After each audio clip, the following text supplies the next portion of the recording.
आज हम लोग जानेंगे कि ऑब्जेक्टिव रिजोल्यूशन क्या होता है, जो कि कॉन्स्टिट्यूशन बनने से पहले नेहरू जी के द्वारा लाया गया था। और आज हम लोग ये भी जानेंगे कि कॉन्स्टिट्यूशनलिज्म यानी संविधानवाद क्या होता है। तो बने रहिए मेरे साथ।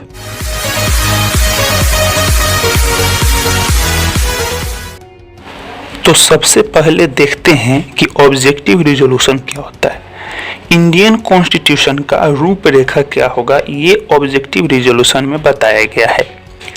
ऑब्जेक्टिव रिजोल्यूशन का प्रस्ताव पंडित जवाहरलाल नेहरू के द्वारा कॉन्स्टिट्यूएंट असेंबली के पहले सेशन में यानी 13 दिसंबर 1946 को लाया गया था। अगर आप कॉन्स्टिट्यूएंट असेंबली के बारे में नहीं जानते तो आई बटन पर क्लिक करके वीडियो देख लें।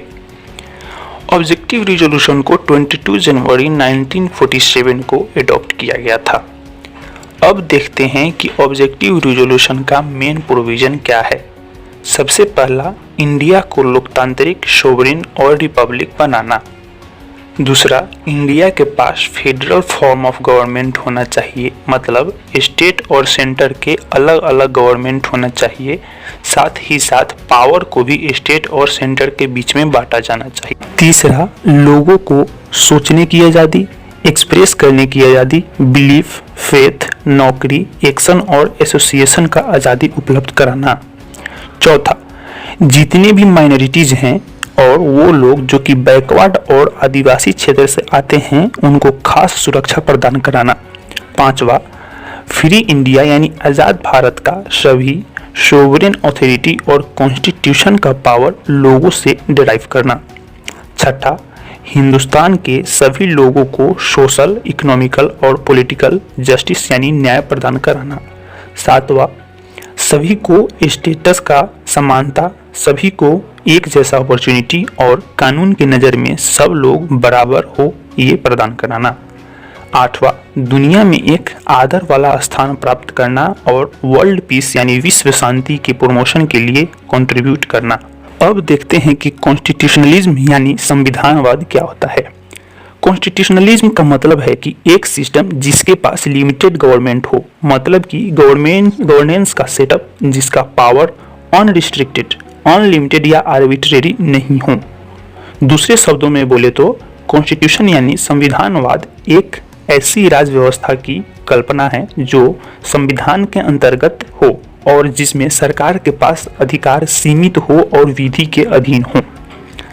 अनलिमिटेड गवर्नमेंट देश के कुछ मामलों में विपरीत काम करता है, जिससे कि आम आदमी के साथ करप्शन यानी भ्रष्टाचार और एक्सप्लॉयटेशन यानी शोषण बढ़ सकता है। कॉन्स्टिट्यूशनलिज्म को प्रचलित करने के लिए सिर्फ एक कॉन्स्टिट्यूशन होना काफ़ी नहीं है, बल्कि वो कॉन्स्टिट्यूशन लोकतांत्रिक रूप से बना हुआ होना चाहिए और कानून का नियम एग्जिस्ट करना चाहिए, ना कि किंग का। और इसके साथ साथ पावर का सेपरेशन भी होना चाहिए। सरकार का सब पावर एक ही हाथ में बर्बाद नहीं करना चाहिए। तो इसको एग्जाम्पल से समझते हैं।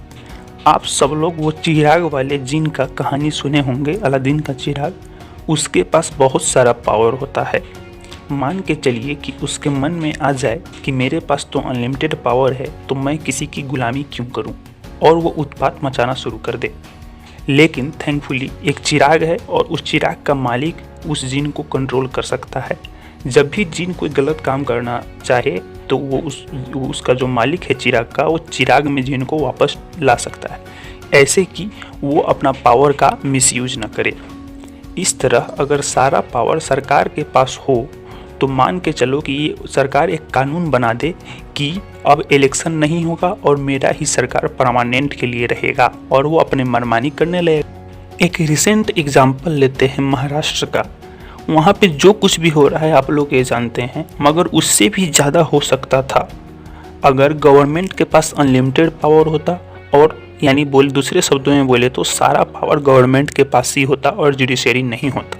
बट थैंकफुली जुडिशरी है, और अगर गवर्नमेंट कोई गलत काम करता है तो हम लोग कोर्ट में जा सकते हैं। कॉन्स्टिट्यूशनलिज्म का ये भी मतलब है कि पावर का सेपरेशन चेक्स और बैलेंस के साथ होना चाहिए। अब चेक्स एंड बैलेंस क्या है? अगर गवर्नमेंट कोई कानून बनाता है लेकिन वो कानून पब्लिक के हित में नहीं है तो जुडिशरी उसको नलिफाई कर सकता है, उसी को चेक्स एंड बैलेंस कहते हैं। सेपरेशन ऑफ पावर के साथ साथ लोगों के जो बेसिक अधिकार है उसका रक्षा होना चाहिए और जुडिशरी यानी न्यायपालिका का स्वतंत्रता भी होना चाहिए। कॉन्स्टिट्यूशन सिर्फ शासक के पावर पे लिमिट नहीं लगाता बल्कि लोगों के अधिकारों को भी रक्षा करता है, लेकिन एक जस्टिफाइड मैनर में, ताकि लोग अनुशासनहीन ना हो जाए और अराजकता ना फैलाएं। तो उम्मीद है आपको सब पॉइंट अच्छे से समझ में आया होगा। वीडियो को लाइक करना ना भूलें और चैनल को सब्सक्राइब जरूर करें। धन्यवाद।